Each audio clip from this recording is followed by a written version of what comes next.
Assalamualaikum warahmatullahi wabarakatuh. Apa kabar? Hari ini masih hari libur ya, dan Jakarta juga suasananya meskipun kemarin tidak libur juga belum terlalu serami beberapa waktu sebelum tahun baru ya, masih banyak yang ada di kampung halaman. Dan jangan lupa kita salam 0% ya, Bung Rocky. Tak mungkin tidak. Ya. Pagi-pagi saya di-chat oleh Ahmad Dhani, musisi jenius sekaligus Bengal Ahmad Dhani. Dia bilang, kalau saya tanya, dukung 0%, oh aku bersama RG dan RH mas, maksudnya Rocky Gerung dan Refli Harun. Saya kira benar, kalau dia dukung 0%, dan kemarin dia katanya dia mau nyapres juga nih, nah jadi dia bersaing sama Giring. Nah, tapi lebih logis, dalam hal ini lebih logis Pak Ahmad Dhani, walaupun Gerindra belum menyatakan sikapnya 0%, tapi kan dia bersama dengan orang seperti Fadlizon, Ferry Juliantono, dan dia 0%. Dan saya kira kalau orang-orang seperti Ahmad Dhani katakanlah, atau Giring sekalipun mau nyalor presiden, tapi kalau yang satu mempertahankan 20%, Giring, saya kira itu kan nggak logis. Karena bagaimanapun partai dia sekarang ini kan partai yang belum lolos parliamentary threshold, apalagi PT 20%, kan gitu ya Bung Rocky. Ini kebanyakan diisi oleh orang-orang nggak logis sebetulnya, sehingga kita nonton pameran kedunguan. Tidak logis artinya dungu kan. Gimana upaya sebuah partai untuk menghalangi kadernya sendiri kan. Tentu aja banyak kader PS juga atau kader PDIP yang menganggap ya bagus juga 0% itu. Karena kan kader itu kan bukan hanya ada di Teguh Umar tuh. Jadi akhirnya kita tahu bahwa PDIP itu ketakutan sendiri itu. Karena mungkin dia udah survei, banyak juga kadernya yang pro FNN yang lagi kampanye itu. Kan otaknya mesti begitu. Akal sehat kan harus dipulihkan. Dan di daerah juga saya dengar hal yang sama itu. Banyak kader PDIP, Gerindra yang mendukung 0%. Karena mereka punya ambisi yang logis untuk bertanding. Jadi bagi mereka loh, kalau 20% kita kemana dong? Itu udah ditentuin oleh rapat DPP dong. Jadi sebetulnya ini ide 0% ini ya bukan ide yang sekedar dimaksudkan untuk menyaingi partai-partai besar. Bukan, ini suara kader partai-partai besar pun ingin 0% kan. Karena mereka otaknya udah bagus, yang otaknya lecet dan bopeng-bopeng justru di DPP kan. Karena DPP itu jadi kartel sendiri tuh. Itu intinya tuh.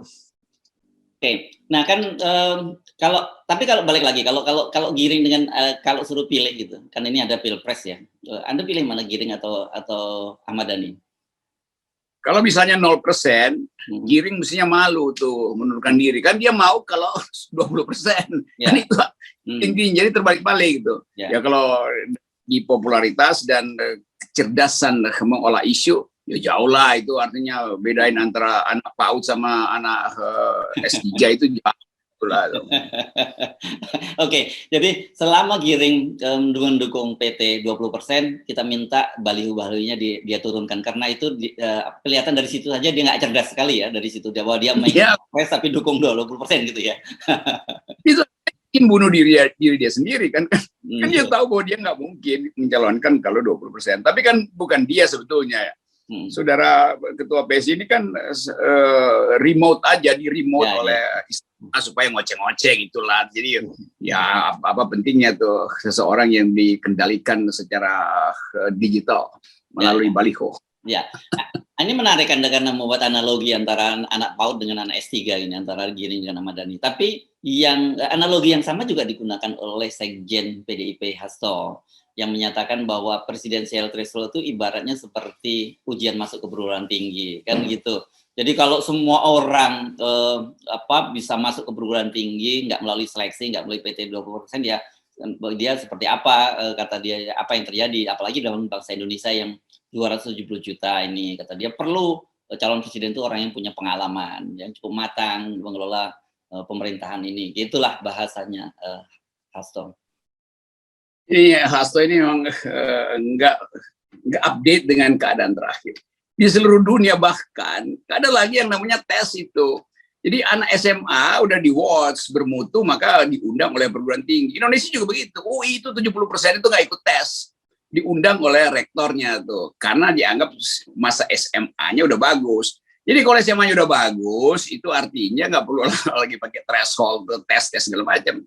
Sisanya doang tuh yang pro forma. Tapi lepas dari itu komentarnya Hasto itu kayak anak PAUD juga yang ingin lulus perguruan tinggi itu dengan pakai panitia yang dia tunjuk sendiri itu.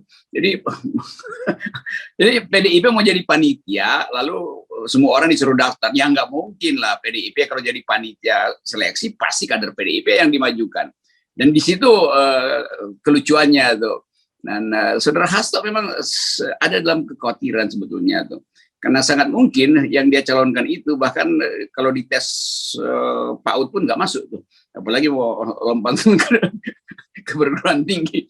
Kan itu yang kita ingin lihat tuh. Jadi kita sebetulnya nonton ketakutan dari partai besar dan kedunguan argumennya tuh. Kan nggak ada perbandingan antara 0 dan 20% itu disandingkan dengan orang masuk perguruan tinggi. Perguruan tinggi itu standarnya lain, tapi pemilu juga standarnya harus 0. Kan nggak bisa perguruan tinggi dibikin 0. Oke. Tapi kalau pemilu, ya semua rakyat punya hak kok. Karena nggak semua orang ingin masuk perguruan tinggi atau masuk perguruan tinggi bergengsi. Yang bergengsi aja sekarang rektornya dungu, bagaimana apa kualifikasinya? Ya. Rektornya aja pro 20%, gimana coba? Ya.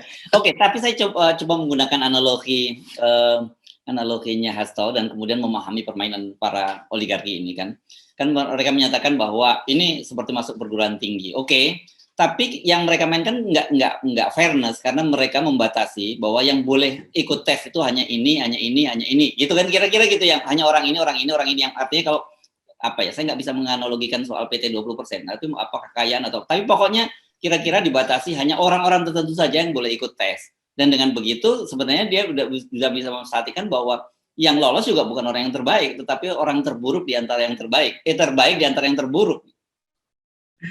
Jadi di kepala Hasto udah terlihat jelas. Dia akan pilih orang yang menurut dia lolos 20% itu. Padahal bagi rakyat, yang kan lolos 20%. Lolos 0% aja nggak mampu kok, karena itu dia takut yang 0%. Jadi kalau betul-betul mau, oke, daftar sama-sama itu, jangan dia pakai jalur belakang. Ini kan soalnya tuh. Dan politisi kita kan memburuk karena nggak ngerti apa itu demokrasi. Jadi seolah-olah 20% itu demokratis karena ada seleksi. Lo seleksi itu dari awal, pokoknya di ujung. Itu namanya barrier to entry, itu soalnya tuh. Dan ya udah kita tahu lah kemampuan akademis dari partai yang masih pro 20% itu sejumlah kedunguan memang harus terpaksa kita maafkan karena nggak bisa lagi di upgrade IQ-nya. Nah, seperti yang kita janjikan di FN ini kita sudah mulai agendanya, Bung Rocky ya, tidak menyoroti mereka figur-figur yang kira-kira punya potensi dan akan maju pada Pilpres 2024. Dalam bahasa kita telanjangi. Jadi ada yang tugas kita, Bung Rocky, terutama dari sisi intelektualitas, bukan hanya soal elektabilitas. Tapi ada teman-teman kemarin Poros Nasional Pemberantasan Korupsi, itu Adi Masardi, Marwan Batubara datang ke KPK melaporkan figur-figur yang diduga terlibat dalam korupsi kan gitu. Jadi dengan begitu tidak punya beban. Kita udah mulai dengan Ganjar Pranowo, kemudian Ahok. Nanti kita semuanya akan kita satu persatu kita bahas. Dengan begitu publik bisa memilih orang itu benar-benar tidak hanya dengan modal popularitas maksud saya. Kalau elektabilitas itu bisa diatur-atur sama lembaga survei. Ya itu pentingnya sebetulnya, saudara Hasto ikut aja gerakan masyarakat sipil ini. Bolehlah 20%, tapi filter pertama KPK dulu. Apa yang difilter? Ya kalau nama-namanya nggak ada di KPK, oke, boleh mendaftar di 20%. Kita juga setuju aja kan.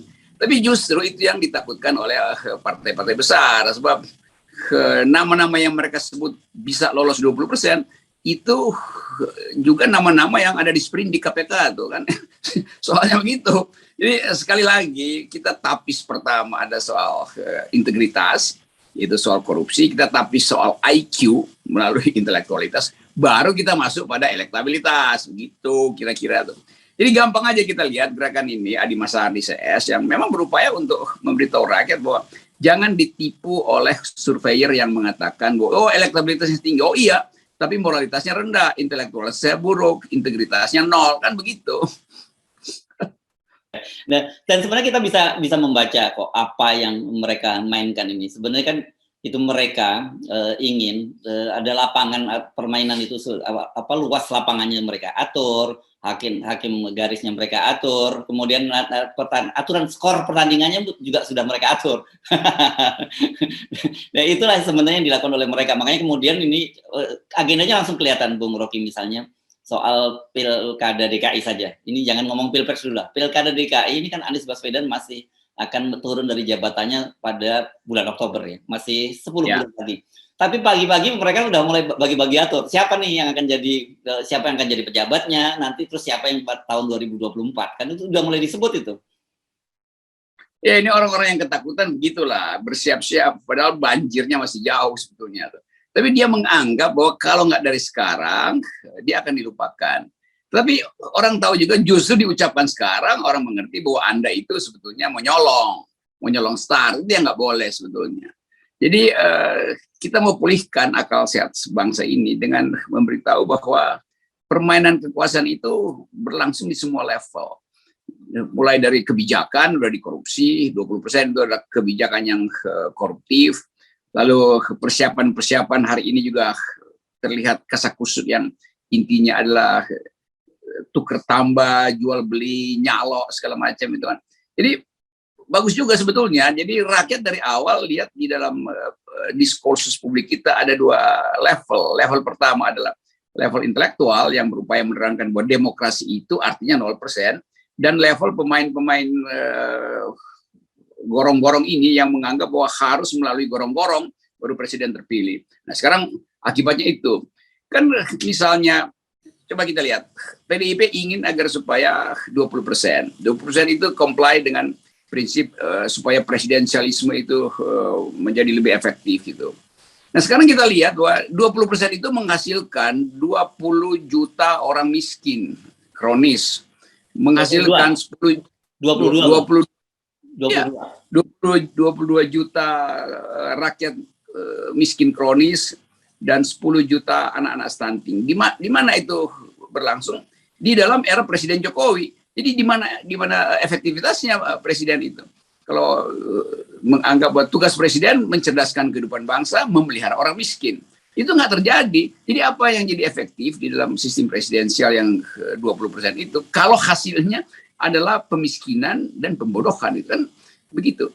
Lain kalau kita 0%, maka kita bisa tuntut setiap kebijakan itu bisa saling dikontrolkan karena nggak ada yang memonopoli kebijakan. Itu akal-akalnya begitu. Dan akal-akalan itu yang diperhatikan oleh statistik bahwa ide 20% itu menghasilkan kedunguan dan kemiskinan.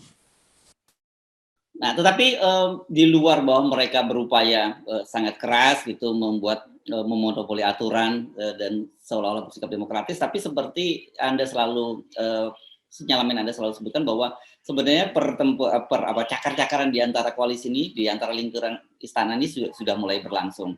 Ini indikatornya nih sebenarnya meskipun ini kelihatannya lokal, tapi kita bisa menjadi potret nasional. Ini berkaitan dengan ditangkapnya oleh di OTT-nya wali kota Bekasi ya, Rahmat Effendi itu, dan kebetulan dia politisi Golkar.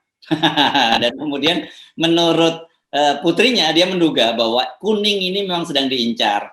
Saya jadi mikir, Mas, apa iya sih ini terlalu bombastis? Tapi kemudian begitu kita lihat kasusnya, itu ternyata memang kebanyakan sekarang ini kuning yang sedang kena kasus gitu, termasuk wakil ketua DPR. Bukan berarti kita setuju dengan sepakat bahwa mereka itu dikriminalisasi gitu dalam istilahnya, tapi bahwa mereka menjadi target, ini menjadi sangat menarik menurut saya kan. Nah, saya senang itu karena indikasi itu terlihat bahwa kuning lagi ditarget. Tentu kuning nggak akan diam, dia akan fight back tuh. Ya, kalau dia tahu dia ditarget oleh yang merah, maka dia akan balik lagi supaya yang merah juga dilaporkan itu. Jadi biarin aja karena kuning sama merah itu campurannya jadi orange itu kan, jadi orange itu warna jaket KPK tuh. Tapi sekali lagi kita lihat keadaan ini memungkinkan kita mempercepat endgame dan Presiden Jokowi pasti menganggap bahwa oke, guys, yang ini ditangkap dulu segala macam. Jadi taruhan saya minggu ini yang kuning itu akan beroposisi pada Presiden Jokowi. Lah dia mau langsung aja tuh. Kita lihat gerak-gerik itu nanti ya. Oke, Bung Rocky, terima kasih. Selamat berakhir pekan. Dan 0%. Salam 0%. Salam buat Atto. Salam 20%. 20% ke depan.